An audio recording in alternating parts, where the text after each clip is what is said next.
Welcome to today's stock market news update. Let's dive into the latest economic news from around the world, starting with concerns about a possible recession in the United States.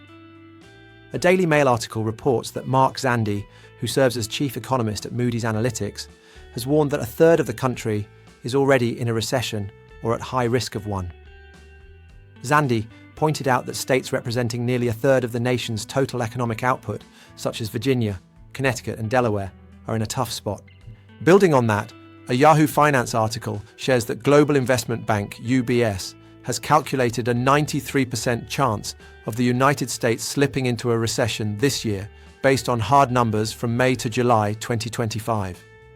UBS looked at key measures like personal income, consumer spending, factory output, and job levels to reach this view, as noted in a Newsweek summary. Such a high probability from a major bank could prompt markets to shift as people weigh the risks to growth. Shifting to inflation pressures facing everyday people in the United States, a Hill article explains that about half of all Americans find the cost of groceries to be a big source of stress in their lives. While grocery price increases have slowed a lot since peaking above 13% year over year, President Trump's tariffs and stricter immigration policies are creating uncertainty for the future. So far, these trade moves have not raised consumer prices as much as many economists expected, but certain products like coffee are beginning to see higher costs. This ongoing inflation story is important because it could play a role in how markets react to changes in spending habits and policy effects. On a related note, for relief in one state, a CBS News article announces that New York has begun sending out inflation refund checks. Governor Kathy Hochul's office says around 8.2 million households will get up to $400 each, and that people do not need to take any action, just wait for the check to come. Measures like this could help ease some financial burdens, potentially impacting local economic activity. Now, turning to government operations in the United States, The Guardian warns in an article that the federal government could shut down on October 1st if Congress fails to agree on funding.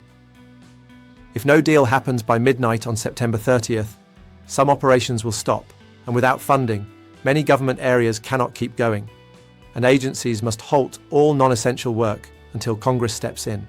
Back in 2018, during Trump's first term, a similar deadlock led to a 34-day shutdown, the longest in recent history, which left about 800,000 of the 2.1 million federal workers without pay. Kalshi, a prediction market platform, currently puts the odds of a government shutdown at over 60%. A shutdown like this could disrupt services and rattle markets, as it raises questions about stability and economic flow.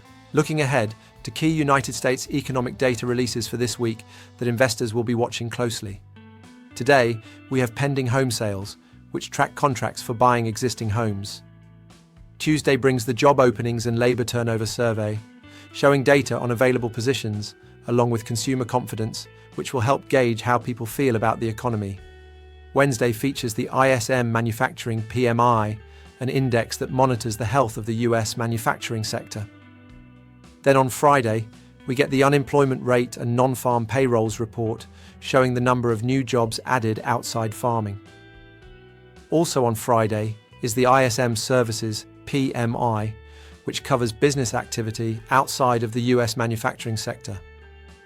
These reports often provide fresh insights into the economy's health, which could lead to movements in the markets, depending on what the numbers reveal. Finally, over in China, a CNBC article highlights a strong rally in the stock market there, driven by excitement around artificial intelligence, advances in chips, and Beijing's efforts to stop price wars among companies. The mainland CSI 300 index has risen about 16% since the year began and is near its highest levels in more than 3 years.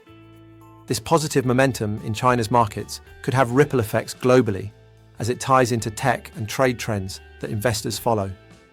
That's all for today's video. Stay tuned for more updates and don't forget to subscribe.